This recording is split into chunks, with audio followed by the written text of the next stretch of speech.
IQ का yes, compose your dream। Hello दोस्तों, कैसे हैं आप लोग। आज हम लोग मॉडर्न इंडिया में एक नए चैप्टर की ओर आगे बढ़ते हैं। खिलाफत और असहयोग आंदोलन। खिलाफत आंदोलन जो शुरू किया गया था, उसके बाद असहयोग आंदोलन शुरू किया गया। खिलाफत आंदोलन याद रखिएगा, तुर्की के खलीफा के समर्थन में भारतीय मुसलमानों ने शुरू किया था और महात्मा गांधी को उसका अध्यक्ष पद बनाया गया। और महात्मा गांधी ने जब हिंदू और मुसलमानों की एकता को देखा, उस एकता के कारण महात्मा गांधी ने रोलट एक्ट और जलियांवाला बाग हत्याकांड के परिणाम को देखते हुए असहयोग आंदोलन शुरू किया। असहयोग का मतलब होता है कि ब्रिटिश सरकार का अब जो हम सहयोग अभी तक कर रहे थे, उस सहयोग में असहयोग में बदल देना है। अभी तक हम सहयोग किस आधार पर कर रहे थे, तो हम ब्रिटिश सरकार के बनाए गए स्कूलों में अपने बच्चों को भेजते थे। ब्रिटिश सरकार द्वारा बनाए गए अदालत में हमारे देश के वकील जाके सुनवाई करते थे, मुकदमा चलता था। हम ब्रिटिश सरकार की उपाधियों को धारण करते थे। हम ब्रिटिश सरकार द्वारा दी गई तमाम पदक लेते थे। ब्रिटिश सरकार की जो नीतियां थी उस समय, उनको हम कहीं कहीं कभी कभी किसी किसी स्तर पे सपोर्ट कर देते थे। महारानी का बर्थडे मनाया जाता था इंग्लैंड में, उसका उत्सव भारत में होता था और लोग जाकर के उनके उत्सव में शामिल होते थे। जो उस समय ईसाई धर्म के जो तमाम त्योहार थे, चाहे क्रिसमस हो चाहे नया साल मनाया जाए, वो उसका समारोह भारत में होता था और यहाँ पर भी जो है लोग बढ़ चढ़ के हिस्सा लेते थे। या जो है अगर देखा जाए तो भारत में वायसराय का जो बर्थडे मनाया जाए, ब्रिटिश सरकारियों का जो तमाम शादी का सालगिरह, ये सब प्रोग्राम उन्हीं का था। तो बड़े बड़े नेताओं को बुलाया जाता था, लोग जाके उसमें शामिल भी होते थे और इस तरह से अलग अलग तरीके से ब्रिटिश सरकार का सहयोग कर रहे थे। लेकिन जब महात्मा गांधी ने खिलाफत आंदोलन को देखा और भारत के मुसलमानों को राष्ट्रीय आंदोलन की ओर रुझान को देखा, तो उन्होंने सोचा कि ये सबसे अच्छा अवसर है ब्रिटिश सरकार के खिलाफ आंदोलन करने का। और तब महात्मा गांधी ने अपना सबसे बड़ा जन आंदोलन शुरू किया, असहयोग आंदोलन। अर्थात जहां जहां हम पहले सहयोग कर रहे थे, अब हम क्या करेंगे, असहयोग करेंगे और किसी क्षेत्र में हम सहयोग नहीं करेंगे। तो असहयोग किन किन क्षेत्रों में नहीं करना था, अभी जब आगे बढ़ेंगे और असहयोग आंदोलन के जब कार्यक्रम को देखेंगे तो हम बताएंगे। तो असहयोग और खिलाफत 1919 से 1922 तक इस घटना को देखना है। एक जन आंदोलन का उदय हुआ, उत्कर्ष हुआ और उसका अंत हो गया, जो ब्रिटिश सरकार की नींव हिलाने वाले ऐतिहासिक वर्ष के रूप में जाना जाता है। तो यहाँ की घटनाओं को हमें देखना है एक एक करके। कहीं कोई डाउट हो तो आप पूछ लीजिएगा, उसका जवाब आपको दिया जाएगा। हम लोग शुरू करते हैं और इन चीजों को समझने का प्रयास करते हैं, ठीक है।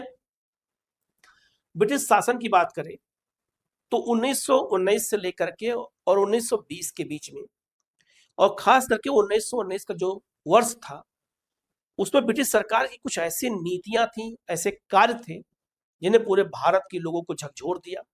उनमें सबसे पहला था 1919 का रोलट एक्ट। अभी इसी क्लास मैंने आप लोगों को इससे पहले बताई थी। बिना अपील, बिना दलील और बिना वकील का कानून था। जनता में भारी रोष था इसको लेकर के, और यह घटना भी हुई थी और क्रांतिकारियों को दबाने के लिए इसको लाया गया था। उसके बाद जलियांवाला बाग नरसंहार हो गया और पंजाब में मार्शल लॉ और निहत्थे भारतीय पर क्रूर गोलीबारी की गई। इसका आक्रोश लोगों के मन में था। और फिर हंटर कमीशन की जब रिपोर्ट आई और जनरल डायर को बचाने का ब्रिटिश प्रयास किया गया, जिससे भारतीयों का न्याय से भरोसा ही उठ गया ब्रिटिश सरकार के।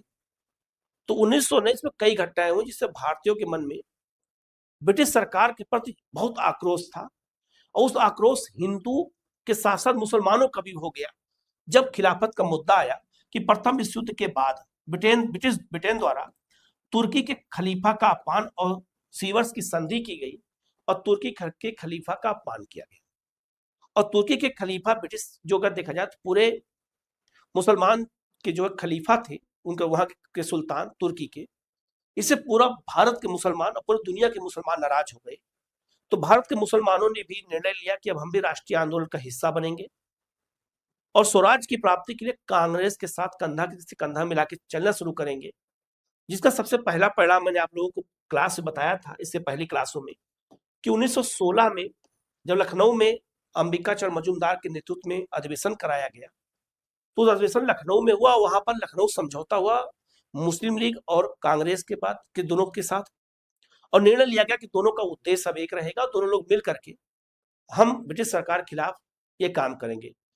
तो 1914 से ही लग गया था भारत के मुसलमानों को कि खलीफा का अपमान होगा और खलीफा को पद से हटाया जाएगा।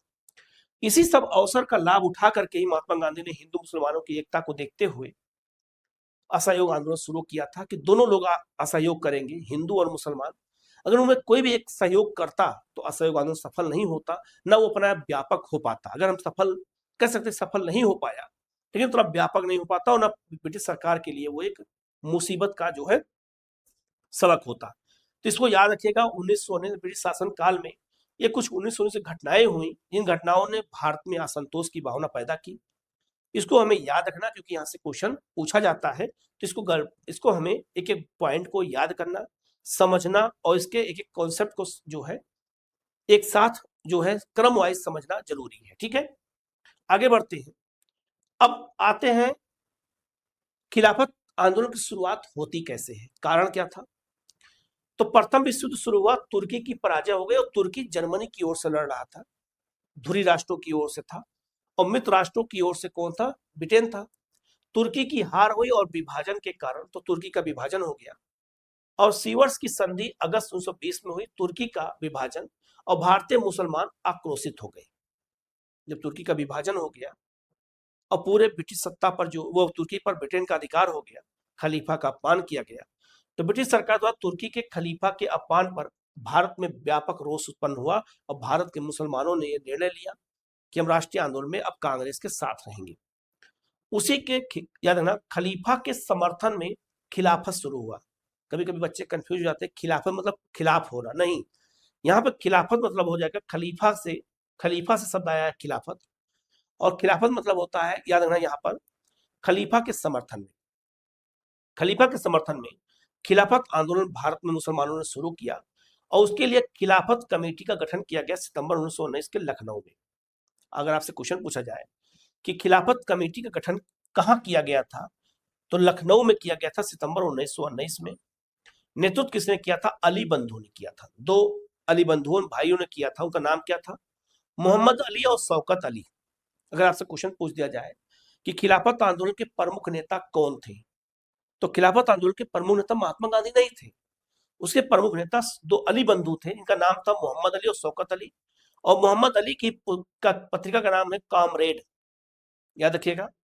और हकीम अजमल खां, डॉक्टर अंसारी, मौलाना आजाद भी थे, जो कांग्रेस के सबसे लंबे कार्यकाल के लिए अध्यक्ष बने थे। मौलाना आजाद भी खिलाफत कमेटी से ही जुड़े हुए थे। खिलाफत आंदोलन से ही उनकी पहचान आगे धीरे धीरे बढ़ना शुरू हो गई थी। तो ये बात याद रखिएगा, अली बंधु, मोहम्मद अली, शौकत अली ही खिलाफत आंदोलन के सबसे बड़े नेता थे। इसके बाद दिल्ली सम्मेलन बुलाया गया नवंबर 1919 में। खिलाफत जो है कमेटी का एक बैठक दिल्ली में बुलाई गई, और 23 नवंबर को अध्यक्ष बनाया गया जो है फजलुल हक को। 23 नवंबर को, तो 23 नवंबर को दिल्ली सम्मेलन का पहला अध्यक्ष फजलुल हक को बनाया गया, और उसके एक दिन के बाद 24 नवंबर को कहा जाए तो अध्यक्ष महात्मा गांधी को बना दिया गया। अर्थात जो है खिलाफत आंदोलन की बागडोर महात्मा गांधी के हाथों में दे दी गई, क्योंकि उस समय महात्मा गांधी एक जन नेता के रूप में, जन नायक के रूप में उभर चुके थे। चंपारण में, अहमदाबाद मिल मजदूरों के आंदोलन में, खेड़ा सत्याग्रह में उनको सफलता मिल चुकी थी। रोलेट एक्ट में उन्होंने व्यापक स्तर पर काम किया, गिरफ्तार हुए, दिल्ली से बंबई भेजा गया। तो महात्मा गांधी का रोल धीरे धीरे बढ़ता चला गया। इसीलिए मुस्लिम जो नेता थे अली बंधु, इन्होंने महात्मा गांधी के ही हाथों में बाद में खिलाफत आंदोलन की बागडोर दिल्ली सम्मेलन में सौंप दिया। तो अगर आपसे क्वेश्चन पूछा जाए कि महात्मा गांधी खिलाफत आंदोलन के किस सम्मेलन में अध्यक्ष बनाए गए थे, तो दिल्ली सम्मेलन में। उनके पहले अध्यक्ष कौन था, तो फजलुल हक थे। बाद में 24 नवंबर को अध्यक्ष महात्मा गांधी को बना दिया गया। जब महात्मा गांधी को अध्यक्ष बनाया गया, तब महात्मा गांधी ने निर्णय लिया कि अब हम खिलाफत के साथ साथ, इस एकता के साथ साथ, अब हम जो है शुरू करेंगे असहयोग आंदोलन। याद रखिएगा, फ्रांसिस आपका रॉबिन्स की पुस्तक के अनुसार खिलाफत आंदोलन भारतीय मुसलमानों में एक मध्यम वर्ग के उदय का परिणाम था। जो भारत का मध्यम वर्ग मुस्लिम था, ये उसी ने शुरू किया, बहुत बड़े बड़े नेताओं ने नहीं शुरू किया था। तो कहीं न कहीं ये जो है मध्यम वर्ग का परिणाम था और खिलाफत आंदोलन भारत में शुरू हो गया। जब भारत में खिलाफत आंदोलन शुरू हुआ, उसी के साथ असहयोग आंदोलन चलता है। आगे बढ़ते हैं। अब आप समझ गए होंगे कि कैसे तुर्की का कारण था, प्रथम विश्व युद्ध का कारण था, तुर्की के खलीफा का अपमान हुआ, तुर्की के खलीफा के समर्थन में उनको पद पे पुनः स्थापित करने के लिए और तुर्की का विभाजन न होने पाए, खिलाफत कमेटी का गठन किया गया, खिलाफत आंदोलन शुरू किया गया। अली बंधुओं ने शुरू किया, दिल्ली सम्मेलन महात्मा गांधी को अध्यक्ष बनाया गया और महात्मा गांधी के हाथों में खिलाफत आंदोलन की बागडोर सौंप दी गई। इसके बाद आगे बढ़ते हैं और एक एक घटनाओं को हम और अच्छे से देखेंगे। गांधी जी का मास्टर स्ट्रोक, जब गांधी जी को लगा खिलाफत आंदोलन शुरू हो गया तो खिलाफत आंदोलन धार्मिक और वैश्विक मुद्दा था। धार्मिक और वैश्विक मुद्दा के कारण ही खिलाफत आंदोलन शुरू हुआ था। क्या हिंदू मुस्लिम, महात्मा गांधी का मास्टर स्ट्रोक क्या था? क्या हिंदू मुस्लिम एकता का एक ऐसा सुनहरा अवसर है जो आगे 100 वर्षों तक नहीं मिलेगा। महात्मा गांधी को लग गया ऐसा अवसर दोबारा नहीं मिलेगा, तो क्यों ना इस अवसर का लाभ उठाया जाए। एकता का जो है प्रमाण क्या था? आखिर हिंदू और मुस्लिम एक हो रहे हैं, इसका एकता का परिणाम क्या है? तो परिणाम देने के लिए भी कुछ काम किया गया। क्या काम किया गया? मुस्लिम लीग अमृतसर अधिवेशन 1919 में हुआ। मुस्लिम लीग का अधिवेशन अमृतसर में हुआ 1919 में और बकरीद पर गौवध निषिद्ध कर दिया गया। बकरीद पर जो गाय का हत्या होती थी, मुस्लिम लीग के सम्मेलन में अमृतसर में यह निर्णय लिया गया कि बकरीद के अवसर पर गाय नहीं काटी जाएगी। इससे हिंदू खुश हो गए। आर्य समाजी नेता स्वामी श्रद्धानंद को जामा मस्जिद में भाषण के लिए आमंत्रित किया गया। हिंदू मुसलमानों में एकता दिखाना जरूरी था बड़े बड़े नेताओं को, नहीं तो जनता कैसे मानेगी कि हम एक हैं। बात समझ में आया? उसमें तो संचार व्यवस्था थी नहीं कि व्हाट्सएप कर दे, खिलाफत आंदोलन को कोई ग्रुप बना हो, मैसेज कर दे, तो ऐसा होगा नहीं। सिखों ने स्वर्ण मंदिर की चाबी डॉक्टर सैफुद्दीन किचलू को सौंप दी। ये वही डॉक्टर किचलू है जिनको रोड एक्ट के कारण गिरफ्तार किया गया था और जिसके विरोध में लोग जलियांवाला बाग में इकट्ठा हुए थे। तो सैफुद्दीन किचलू पंजाब के बहुत बड़े मुस्लिम नेता थे, तो उनको चाबी दे दी गई स्वर्ण मंदिर की। अर्थात इसमें यह दिखाने का प्रयास था कि हम एक हैं और हिंदू मुसलमानों में जो छोटे छोटे भेदभाव होते हैं वो भेदभाव ना होने पाए। तो श्रद्धानंद को याद रखिएगा मस्जिद में भाषण देने के लिए बुला दिया गया, जामा मस्जिद दिल्ली में, कि आप आइए और जामा मस्जिद में भाषण दीजिए, जिससे ये ना रहे कि हिंदू मुसलमान जो है अलग अलग है। पंजाब में अन्याय और रौलट एक्ट रणनीतिक और स्थानीय मुद्दा था। जिन्ना की चेतावनी, मोहम्मद अली जिन्ना ने चेतावनी क्या दिया कि गांधी जी को धर्म को राजनीति में मिलाने और कट्टर पंथ को प्रोत्साहित करने के विरुद्ध आग्रह किया और मदन मोहन मालवीय ने भी इसका विरोध किया। जिन्ना और मालवीय दोनों लोगों ने विरोध किया। जिन्ना ने कहा कि महात्मा गांधी को राजनीति में, वो धर्म को राजनीति में नहीं लाना चाहिए, राजनीतिक मुद्दा कुछ और है और आप धर्म का मुद्दा ला रहे हो। तो खिलाफत आंदोलन का अगर किसी ने विरोध किया था तो जिन्ना ने किया था। मालवीय जी ने तो किया ही था, जिन्ना ने भी इसका विरोध किया और कहा कि जो है किसी भी कीमत पर महात्मा गांधी जो ये काम करने जा रहे हैं ये नहीं करना चाहिए और धर्म को राजनीति से दूर रखना चाहिए। और जो आप धर्म को राजनीति में मिला रहे हो और कट्टरपंथ को बढ़ावा दे रहे हो, ये कहीं न कहीं देश के लिए घातक होगा। ये बात उन्होंने कही। ठीक है, आगे बढ़ते हैं। इसके बाद जो है असहयोग को वैधानिक स्वरूप 1920 के अधिवेशन में बात करते हैं। अब ध्यान देना कि जो असहयोग आंदोलन है या जब कोई भी आंदोलन जब महात्मा गांधी कांग्रेस द्वारा शुरू किया जाता था तो उसे कांग्रेस के वार्षिक अधिवेशन में पास करना जरूरी था। जब तक वार्षिक अधिवेशन में पास नहीं कराया जाएगा तब तक वो जन आंदोलन का रूप नहीं ले सकता है। अब चूंकि असहयोग आंदोलन को शुरू करना था अगस्त के महीने में और कांग्रेस के जो वार्षिक अधिवेशन होता है वो होता है दिसंबर के महीने में। अब कांग्रेस की बैठक बुलाई कैसे जाए, तो दिसंबर में होगी और आंदोलन शुरू करना है अगस्त में। असहयोग आंदोलन 20 अगस्त को शुरू हुआ था। अगस्त आंदोलन जो है आपका अगस्त महीने में शुरू हुआ था। ऐसी स्थिति में जो है सितंबर में बैठक का इंतजार कैसे कर सकते थे? या तो अगर दिसंबर में पहले अनुमति ले लें और फिर जाके आंदोलन शुरू करें, डिले हो जाएगा। तब याद रखना कांग्रेस ने निर्णय लिया तो कांग्रेस का एक विशेष अधिवेशन बुलाया गया कलकत्ता में। तो कलकत्ता का विशेष अधिवेशन सितंबर 1920 में बुलाया गया। उसके अध्यक्ष लाला लाजपत राय बनाए गए। लाला लाजपत राय उग्रवादी नेता में यही एकमात्र कांग्रेस के अध्यक्ष पद पे थे। इसी एकमात्र अधिवेशन में, वो भी विशेष अधिवेशन में, वार्षिक अधिवेशन में कभी उग्रवादियों को अध्यक्ष बनाया ही नहीं गया। केवल एक अधिवेशन में लाला लाजपत राय को अध्यक्ष बनाया गया, कलकत्ता अधिवेशन में सितंबर 1920 में हुआ था, विशेष अधिवेशन। लाला लाजपत राय इसके याद रखिएगा अध्यक्ष थे। प्रस्ताव गांधी जी द्वारा लिखित और जो है लिखित प्रस्ताव पेश किया गया। इसका विरोध किसने किया? जब कलकत्ता अधिवेशन में असहयोग आंदोलन के प्रस्ताव को महात्मा गांधी ने रखा पास करने के लिए, तो विरोध किसने किया? CR दास ने, जिन्ना ने, बिपिन चंद्र पाल ने, एनी बेसेंट द्वारा परिषदों के बहिष्कार का विरोध किया गया। कहा कि जो आप परिषदों के बहिष्कार की बात कर रहे हो, इसका विरोध किया। क्यों कैसा किया? क्योंकि सब परिषद के मेंबर थे, इन लोगों नहीं चाहते थे कि हमारा मेंबरी चली जाए, तो परिषदों के बहिष्कार का विरोध किया। इन लोगों ने कहा कि जो है ये सब नहीं होना चाहिए, लेकिन प्रस्ताव पास हो गया। अब कलकत्ता अधिवेशन में जब प्रस्ताव पास हो गया, ठीक है, इसके बाद आंदोलन शुरू हुआ।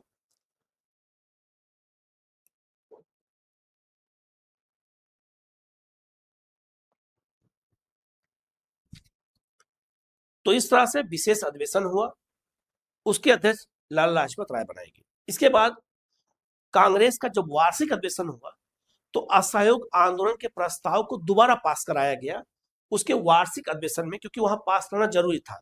तो ये विशेष अधिवेशन है, और ये वार्षिक अधिवेशन जो हुआ 1920 में दिसंबर में हुआ, क्योंकि दिसंबर के महीने में ही कांग्रेस के सारे अधिवेशन हुए हैं। तो जब विशेष अधिवेशन होगा तो उसकी डेट अलग हो जाएगी, क्योंकि वो विशेष किसी काम के लिए बुलाया गया। तो याद रखना, विशेष काम इसका यही था कि असहयोग आंदोलन के प्रस्ताव को पास किया जाए। तो कलकत्ता में केवल प्रस्ताव पास किया गया। फिर नागपुर अधिवेशन जब बुलाया गया दिसंबर 1920 में, वार्षिक अधिवेशन, निर्णय क्या लिया गया? क्या लेना? CR दास ने स्वयं असहयोग आंदोलन के प्रस्ताव को रखा।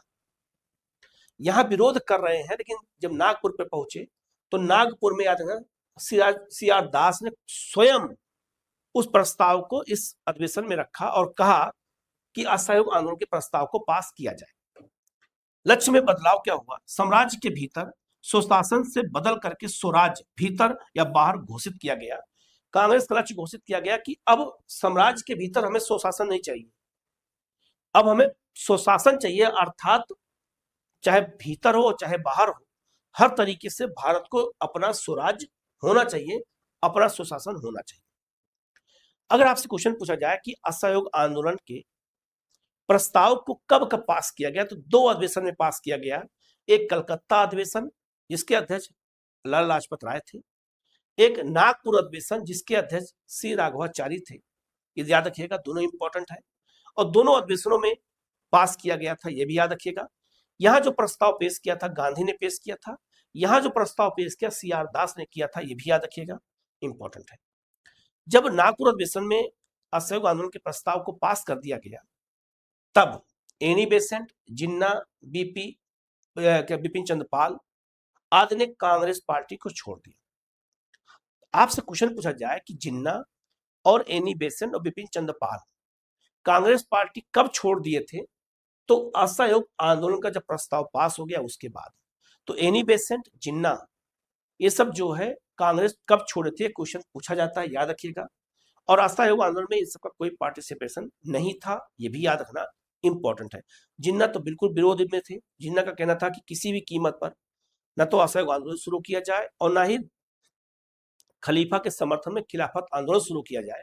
और एनी बेसेंट भी उस समय विरोधी थी। ये दोनों लोग विरोध कर रहे थे और ये लोग कांग्रेस छोड़ दिए, अलग हो गए, फिर कांग्रेस में कभी शामिल नहीं हुए। ठीक है, तो इस घटना को याद रखिएगा। कांग्रेस का ढांचागत सुधार किया गया, अर्थात नागपुर अधिवेशन में कांग्रेस ने निर्णय और कुछ ले लिया। और निर्णय क्या लिया? उन्होंने कहा कि 15 सदस्यीय कार्यकारिणी समिति गठन किया जाएगा। भाषाई आधार पर प्रांतीय समितियां बनाई जाएंगी। जिस राज्य में जो भाषा बोली जाती है उसी भाषा में प्रांतीय समिति बनाई जाएगी। नागपुर में निर्णय लिया गया। ये क्वेश्चन कम से कम 10 बार आ चुका है। और कांग्रेस ने सदस्यता शुल्क को घटा करके 4 आना कर दिया और हिंदी का प्रयोग करने का निर्णय ले लिया कि हिंदी का भी प्रयोग किया जाएगा, क्योंकि हिंदी बेल्ट में राज्य बहुत ज्यादा थे और उनका समर्थन चाहिए था। इसीलिए कांग्रेस ने अपनी नीतियों में बदलाव किया, ढांचागत सुधार किया। नागपुर अधिवेशन में ये भी सब प्रस्ताव पास हुए थे, ये भी याद रखना। लेकिन कलकत्ता अधिवेशन में केवल असहयोग आंदोलन के प्रस्ताव को पास किया गया था। और कांग्रेस ने अपनी रणनीति को बदलते हुए ढांचागत जो सुधार किया वो नागपुर में किया। तो क्या क्या किया, इसको याद रखिएगा, क्वेश्चन पूछा जाता है। खास करके भाषाई आधार पर प्रांतीय जो समितियों का गठन किया गया था, ये क्वेश्चन आता है, गलती मत करिएगा, इसको अच्छे से याद रखिएगा। क्वेश्चन अगर आए तो आपका गलत ना होने पाए। ठीक है, हम लोग आगे बढ़ते हैं। जब असहयोग आंदोलन शुरू हो गया तो उसके कार्यक्रम डिसाइड किए गए। तो असहयोग आंदोलन के जो कार्यक्रम थे, उन कार्यक्रमों को दो भागों में बांटा गया। एक कार्यक्रम था रचनात्मक या सकारात्मक कार्य, कुछ रचनात्मक काम करना था, और एक उसका था बहिष्कार या नकारात्मक कार्य। अर्थात कुछ काम हम नया करेंगे, रचनात्मक कुछ नई रचना करेंगे जो सकारात्मक काम होगा, और कांग्रेस ने कुछ नकारात्मक काम किया, अर्थात कहां कहां अब हम सहयोग नहीं करेंगे, तो कहां कहां हम असहयोग करेंगे। अगर बात किया जाए तो सबसे पहले असहयोग में हम लोग बात करेंगे क्या क्या बहिष्कार या नकारात्मक कार्य कांग्रेस ने तय किया। ध्यान दीजिएगा, जो असहयोग आंदोलन के प्रमुख कार्यक्रम थे और जहां जहां हम सहयोग कर रहे थे, जैसे अभी आप देखेंगे विदेशी वस्त्रों में हम सहयोग करते थे, अब क्या करेंगे, असहयोग करेंगे और विदेशी कपड़ा नहीं पहनेंगे। वस्तुओं और सरकारी स्कूल तो अदालतों का बहिष्कार किया जाएगा। वस्तुओं का बहिष्कार करेंगे, सरकारी स्कूलों और अदालतों का बहिष्कार करेंगे, क्योंकि अभी तक हम यहाँ सहयोग कर रहे थे, अब क्या करेंगे, असहयोग करेंगे। सरकारी उपाधियों, सम्मानों और नौकरियों का त्याग दिया जाएगा। इस तरह से भी मैं आपका सहयोग कर रहा था, अब सहयोग नहीं करूंगा। विधान परिषदों के चुनाव का बहिष्कार किया जाएगा, अर्थात विधान परिषद के चुनाव में हम शामिल नहीं होंगे। कर अदायगी न दे करना, अर्थात टैक्स अब अदा नहीं करेंगे। तो इस आधार पर जो है ये नकारात्मक काम किया गया। अब इन सब क्षेत्रों में हम सहयोग आपको नहीं करेंगे। तो नया क्या काम किया, तो एक रचनात्मक कार्यक्रम डिसाइड किया गया, जिसे हम सकारात्मक काम कहते हैं। राष्ट्रीय शिक्षण संस्थानों, स्कूलों, कॉलेजों की स्थापना की गई। अगर बच्चे सरकारी स्कूल को त्याग देंगे तो पढ़ने कहाँ जाएंगे, तो देसी स्वदेशी को अगर अपनाना था तो राष्ट्रीय शिक्षण संस्थानों, स्कूलों, कॉलेजों की स्थापना की जाने लगी। विवादों के लिए पंचायती अदालतों की स्थापना की गई। भारतीय कितनी भी मुसीबत आ जाए देश के ऊपर, भारतीय लड़ने में कभी पीछे नहीं हटेंगे। तो जो पारिवारिक मुद्दे हैं, जो जमीनी मुद्दे हैं, जो आपस में मारपीट के मुद्दे हैं, भारतीय तो करेंगे ही, क्योंकि उनके जीन में है लड़ाई करना, मारपीट करना, विवाद खड़ा करना। तो सरकारी अदालत में जहां पर न्याय पहले हो जाता था तो न्याय तो करना पड़ेगा, तो उसके लिए पंचायती अदालतों की स्थापना की गई। ये नहीं हुआ कि चलो कुछ दिन विवाद ना करें, लेकिन विवाद तो करना हमारा जन्मसिद्ध अधिकार है। तो विवादों के लिए पंचायती अदालतों की स्थापना की गई, क्योंकि लड़ेंगे मानेंगे तो है नहीं। चरखा, कताई की बुनाई और खादी का प्रसार किया गया। जब विदेशी वस्त्र नहीं पहनेंगे तो नंगे तो घूमेंगे नहीं। ऐसी स्थिति में चरखा, हाथ की कटाई से और बुनाई का और खादी के प्रसार शुरू हुआ। और महात्मा गांधी ने कहा लोगों से कम कपड़े पहने, अर्थात कुर्ता बहुत ऊंचा ना पहने, लंबा चौड़ा, छोटा पहने, जो कपड़ा बच जाए वो दूसरों के लिए उपयोग हो सके। हिंदू मुस्लिम एकता को बनाए रखना और छुआछूत का अंत भी करना है। हिंदू मुस्लिम एकता बनी रहे, इसके लिए कोई फालतू काम नहीं करेगा। कोई मुसलमानों के खिलाफ कुछ नहीं बोलेगा, कोई मुसलमान हिंदुओं के खिलाफ कुछ नहीं बोलेगा, अब धर्म के मामले में अपमान नहीं करेगा और छुआछूत नहीं करेगा। यह नहीं कि हम जनसभा में गए हैं, इकट्ठा हुए हैं और वहां देख रहे हैं कौन दलित है, हमें किसको छूना किसको नहीं छूना है। तो जब तक मन में छुआछूत रहेगा तो आंदोलन कैसे करेंगे साथ बैठ के। इसीलिए छुआछूत को अंत किया जाए। तो ये रचनात्मक कार्य थे और ये नकारात्मक कार्य थे, इसको याद रखिएगा। क्वेश्चन पूछा जाता है, गलती मत करिएगा। ये दोनों कार्यक्रम असहयोग आंदोलन के थे। ये सब क्वेश्चन प्री में भी पूछा जाता है, मेंस में पूछा जाता है और इंटरव्यू पूछा जाता है, तीनों जगह। तो इसको याद रखिएगा, इंपॉर्टेंट है। गांधी जी का वादा क्या था, यदि ये कार्यक्रम सफलतापूर्वक लागू हुए तो 1 वर्ष के भीतर स्वराज प्राप्त हो जाएगा। अगर आपसे क्वेश्चन पूछ दिया जाए कि असहयोग आंदोलन का महात्मा गांधी ने क्या लक्ष्य रखा था, तो 1 वर्ष में स्वराज की प्राप्ति, यही नारा था। यही 1 वर्ष में स्वराज प्राप्त करने का एक जो लक्ष्य था, इसको याद रखिएगा, यही उद्देश्य था, यही लक्ष्य था असहयोग आंदोलन का। 1 अगस्त 1920 को आंदोलन प्रारंभ हुआ, तो 1 अगस्त 1920 को आंदोलन प्रारंभ हो गया। और याद रखिएगा जो है, इसीलिए इसे अगस्त आंदोलन भी कहा जाता है। तो असहयोग आंदोलन को अगस्त आंदोलन भी कहते हैं, ये भी याद रखिएगा। अगस्त के महीने शुरू हुआ था, 1 अगस्त को आंदोलन शुरू हो गया, इंपॉर्टेंट है। गलती मत करिएगा, क्वेश्चन आए तो गलत ना होने पाए, ठीक है। अब यहां पर एक लाइन लिखा है कि सरकारी उपाधियों, सम्मानों, नौकरियों का त्याग देना। अब जब तक बड़े नेता त्याग नहीं करेंगे नौकरी का, बड़े नेता त्याग नहीं करेंगे उपाधियों का, तो आम जनता कैसे सहयोग करेगी तुम्हारा। तो पहले महात्मा गांधी अगर कोई काम कहते थे करने के लिए, तो पहले वो काम स्वयं करते थे, जिसे जनता उंगली ना उठाने पाए, ठीक है।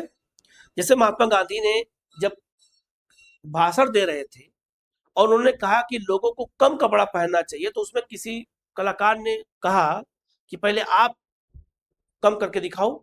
तब महात्मा गांधी उसी दिन से लंगोटी धारण कर लिया 1931 के कराची अधिवेशन में, और कम कपड़ा पहनना शुरू कर दिया और कहा कि पहले मैं जो करूंगा फिर आप उसको करिएगा। तो महात्मा गांधी जो काम होता पहले स्वयं करते थे, फिर दूसरों को कहते थे करने के लिए, तभी लोग प्रेरित होते हैं। लेकिन क्योंकि हमारे देश के कलाकार लोग हैं तो उंगली उठाते हैं कि तुम करके दिखाओ, पहले तुम क्या कर लिए हो। तो जब तक ये चीजें जब तक दिमाग में रहेंगी तब तक आंदोलन सफल नहीं हो सकता है। तो नेता को पहले वो करके दिखाना पड़ता है, तभी जनता उससे प्रभावित होती है, जनता उससे प्रेरित होती है, ठीक है। याद रखिएगा, इंपॉर्टेंट है, गलती मत करिएगा।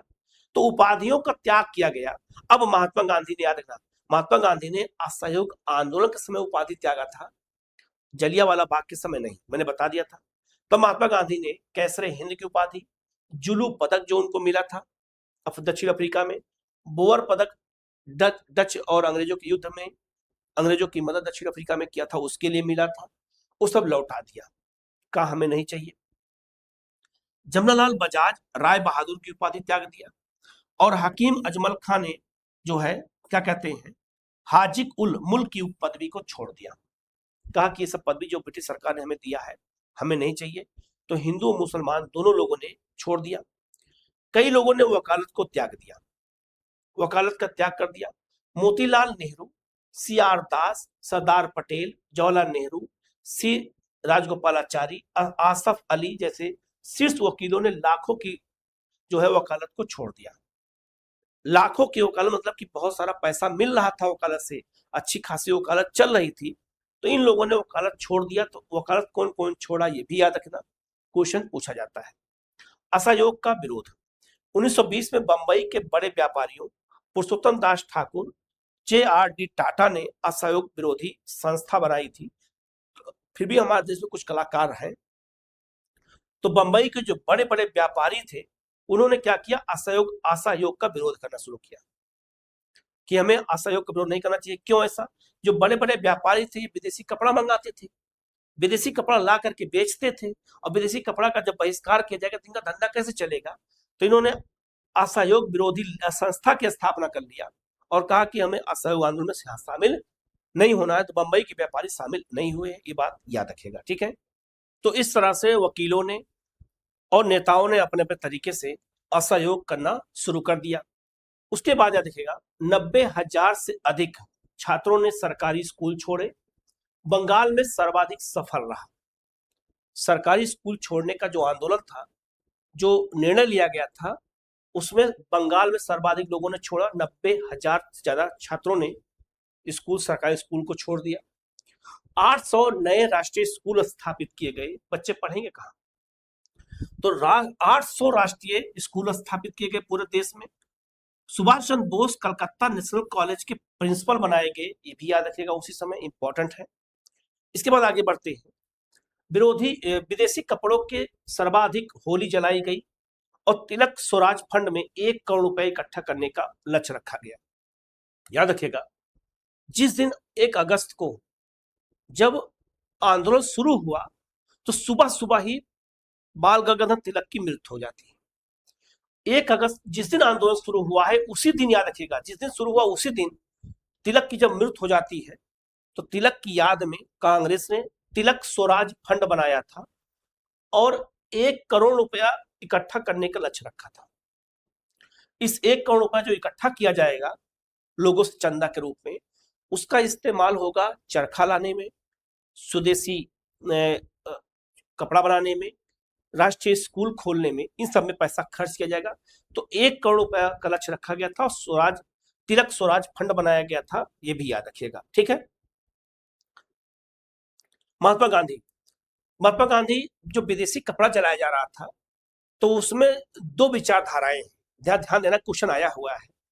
जो विदेशी कपड़ा जलाया जा रहा था उसको लेकर के महात्मा गांधी क्या कहना था कि विदेशी कपड़ों की बर्बादी ही उनके साथ व्यवहार करने का सर्वोत्तम तरीका है। महात्मा गांधी ने कहा कि जो विदेशी कपड़ा जलाया जा रहा है ये उनके साथ सबसे अच्छा व्यवहार हो रहा है ब्रिटिश सरकार के साथ। और सितंबर 21 से गांधी जी आजीवन मात्र लंगोटी में ही रहे, ये बात याद रखिएगा, ठीक है। बाद में उन्होंने जो है 31 के अधिवेशन में कराची में उन्होंने पूरी तरह से जो है निर्णय ले लिया कि जो है हम लंगोटी में ही पूरी तरह से रहेंगे और कभी भी और कपड़ा नहीं पहनूंगा। और महात्मा गांधी इस समय से लंगोटी धारण करने की शुरुआत धीरे धीरे अपना जीवन में शुरू कर दिया। रविन्द्रनाथ टैगोर का क्या कहना था कि विदेशी कपड़ों को जलाना एक निठुर बर्बादी है, तो विदेशी कपड़ों को जलाने पर रविन्द्रनाथ टैगोर ने विरोध किया था और महात्मा गांधी ने सपोर्ट किया था। तो छोटे छोटे की पॉइंट है, उनको याद रखना जरूरी है, क्वेश्चन पूछा जाता है, गलती मत करिएगा, ठीक है। अब बात करते हैं, असहयोग आंदोलन शुरू हो गया और भारत के अलग अलग क्षेत्रों में शुरू हुआ, तो किसने क्या सहयोग किया इसको देख लेते हैं। पंजाब में लाला लाजपत राय के नेतृत्व में शिक्षा बहिष्कार किया गया। संयुक्त प्रांत अवध में किसान आंदोलन और असहयोग जो है असहयोग आपस में मिल गए। गुजरात के बारदौली में मालगुजारी की गैर जो है अदायगी अभियान चलाया गया। केरल के मालाबार में मोपला मुस्लिमों का विद्रोह हुआ, सांप्रदायिक दंगों में परिवर्तित हो गया था। तो मोपला विद्रोह 1921 में असहयोग आंदोलन के समय हुआ था। महात्मा गांधी को वहां जाना पड़ा जिससे हिंदू मुसलमान आपस में लड़ने न पाए और उसका परिणाम असहयोग आंदोलन पर न पड़ने पाए। बंगाल के मिदनापुर में यूनियन बोर्ड टैक्स के विरुद्ध आंदोलन, शिक्षा का सर्वाधिक बहिष्कार किया गया। आंध्र प्रदेश के पिराला में कर अदायगी रोकने का आंदोलन चलाया गया। मालपल्ली जो है उपन्यास में उल्लेख किया गया।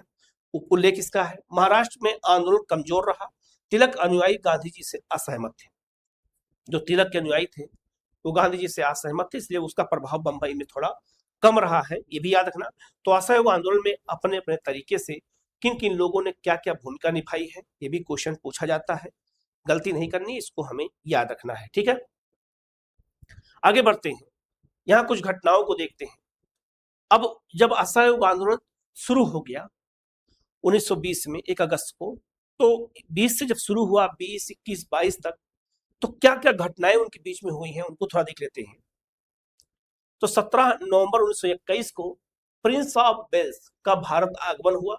पूरे देश में अखिल भारतीय हड़ताल का आयोजन किया गया और प्रिंस ऑफ वेल्स का विरोध किया गया, क्योंकि वेल्स वहां का एक राज्य है ब्रिटेन का, तो वहां के राजा वेल्स आए थे, प्रिंस ऑफ वेल्स आए थे। फिर क्या हुआ, दिसंबर 1921 में अहमदाबाद अधिवेशन हुआ। सविनय अवज्ञा आंदोलन की अनुमति, CR दास जेल में थे। अंततः हकीम अजमल खां कार्यवाहक अध्यक्ष बनाए गए। अहमदाबाद में दिसंबर में जो है अधिवेशन कांग्रेस का बुलाया गया था एक और, तो उसमें मतलब बैठक बुलाई गई थी। 1 फरवरी 1922 को क्या हुआ, गांधी जी का अल्टीमेटम, यदि 1 सप्ताह में नागरिक स्वतंत्रता बहाल नहीं हुई तो बारदौली में से सविनय अवज्ञा आंदोलन शुरू हो जाएगा। जब ये एक जो अल्टीमेटम दिया गया 1 फरवरी 1922 को महात्मा गांधी ने दिया और कहा कि अगर 1 सप्ताह में नागरिक स्वतंत्रता बहाल नहीं की गई, जो लोगों को गिरफ्तार किया जा रहा, अगर उनको नहीं छोड़ा गया, तो हम क्या करेंगे, बारदौली से सविनय अवज्ञा आंदोलन शुरू कर देंगे, अर्थात कानून का उल्लंघन शुरू कर देंगे। तो सविनय अवज्ञा आंदोलन की धमकी महात्मा गांधी उस समय दे दिए कि हम आप ये भी शुरू करेंगे।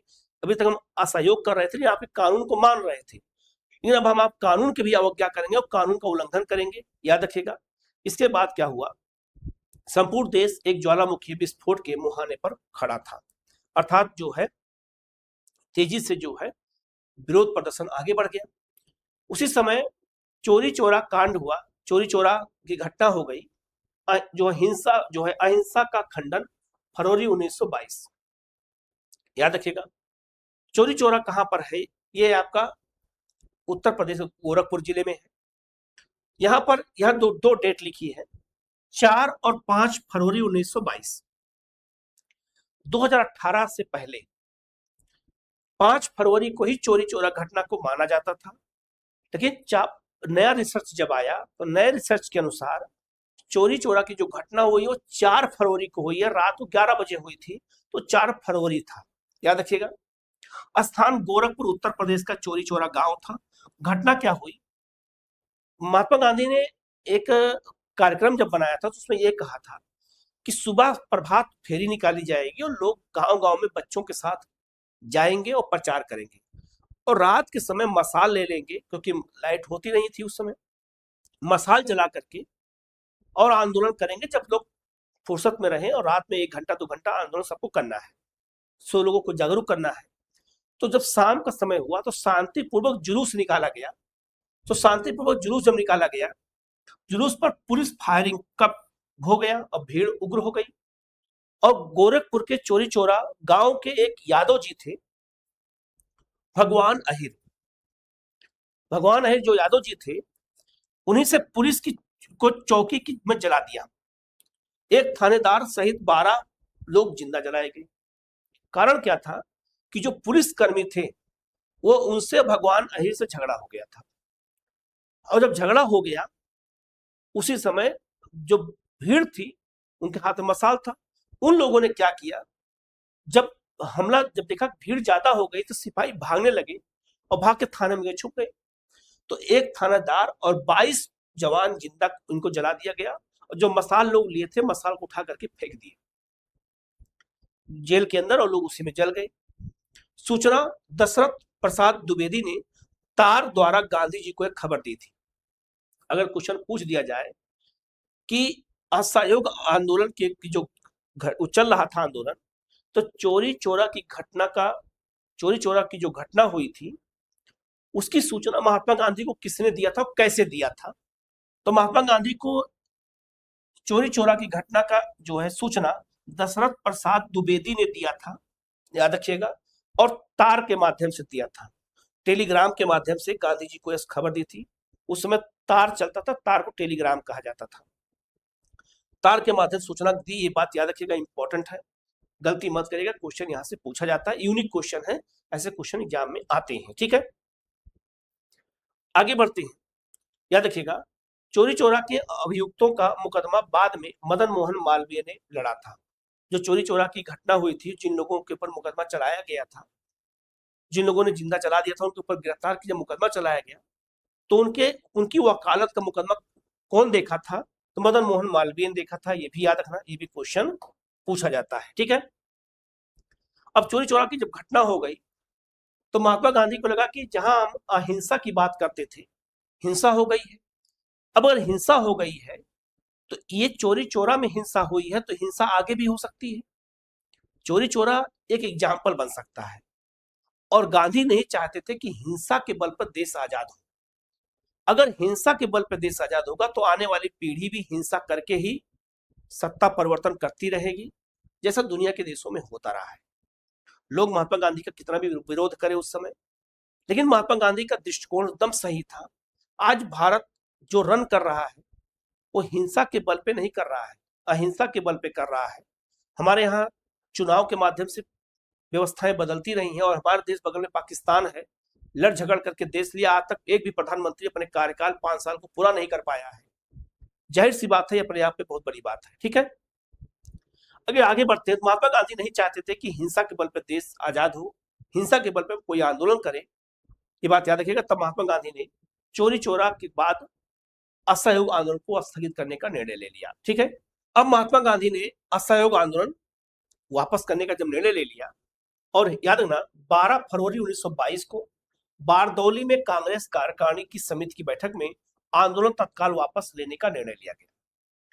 घटना हुई 4 फरवरी 1922 को चोरी चौरा में, और उसके जो है कहा जाए तो 6-7 दिन के बाद महात्मा गांधी ने 12 फरवरी 1922 को बारदौली में असहयोग आंदोलन को वापस ले लिया। अगर आपसे क्वेश्चन पूछा जाए कि असहयोग आंदोलन वापस किस तारीख को लिया गया, तो 12 फरवरी, और कहां लिया गया, बारदौली में लिया गया, कार्यकारिणी की बैठक में। अब महात्मा गांधी ने जब आंदोलन वापस ले लिया तो महात्मा गांधी और उनके कुछ सहयोगियों को छोड़ करके पूरे भारत में हर तरीके से हर लोगों ने विरोध करना शुरू कर दिया। ठीक है, आगे बढ़ते हैं। अब द डेली मैन में गांधी जी बारदौली में थे, आंदोलन चरम पर था, लेकिन अहिंसा गांधी जी के लिए गैर समझौतावादी था। अर्थात किसी भी कीमत पर महात्मा गांधी अहिंसा से समझौता नहीं कर सकते हैं और हिंसा को नहीं अपना सकते हैं, ये याद रखना। इसके बाद क्या हुआ, अब गांधी जी का जब विरोध होने लगा तो याद रखिएगा, जो है अगर कहा जाए तो यंग इंडिया पत्रिका में महात्मा गांधी ने लिखा क्या कि आंदोलन को हिंसक होने से बचाने के लिए मैं हर एक अपमान, हर एक यंत्रणा, पूर्ण बहिष्कार, यहां तक कि मौत भी सहने को तैयार हूं। ये लाइन महात्मा गांधी ने यंग इंडिया में लिखा कि अगर आंदोलन को हिंसक होने से बचाने के लिए मैं किसी भी कीमत पर जा सकता हूं, लेकिन हिंसा को स्वीकार नहीं कर सकता हूं। महात्मा गांधी एक दूरदर्शी थे, वो नहीं चाहते थे कि हिंसा के बल पे देश आजाद हो या हिंसा के बल पे आंदोलन हो, क्योंकि आने वाली पीढ़ी के लिए एग्जाम्पल हो जाता है कि हिंसा के बल पे ही सत्ता परिवर्तन होता है। ये बात याद रखिएगा। तो हिंसा, हमें आजादी थोड़ा लेट मिले लेकिन शांति से मिले वो ज्यादा अच्छा है। तो शांति ही सबका विकल्प है। दुनिया में चाहे जो काम कर रहा हो, कहीं न कहीं शांति और सुख के लिए ही कर रहा है, ये बात याद रखिएगा।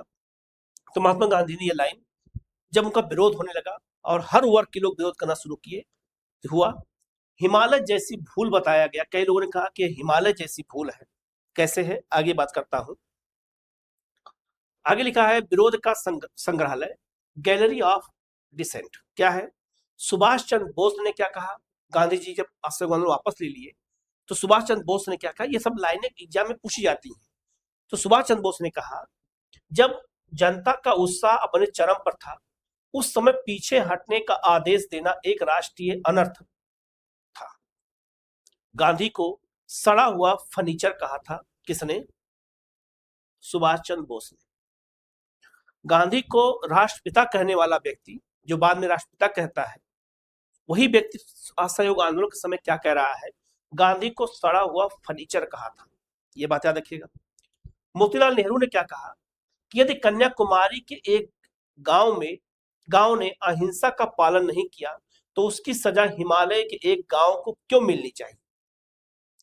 अर्थात इसकी उपमा उन्होंने दिया, अर्थात अगर चोरी चोरा में घटना हुई है तो छोटी घटना है, और चोरी चोरा घटना मान लो कन्याकुमारी मगर से हुई है मान लो, तो उसका सजा हिमालय गांव को क्यों मिले, अर्थात दूर दराज के हर क्षेत्र को क्यों मिले।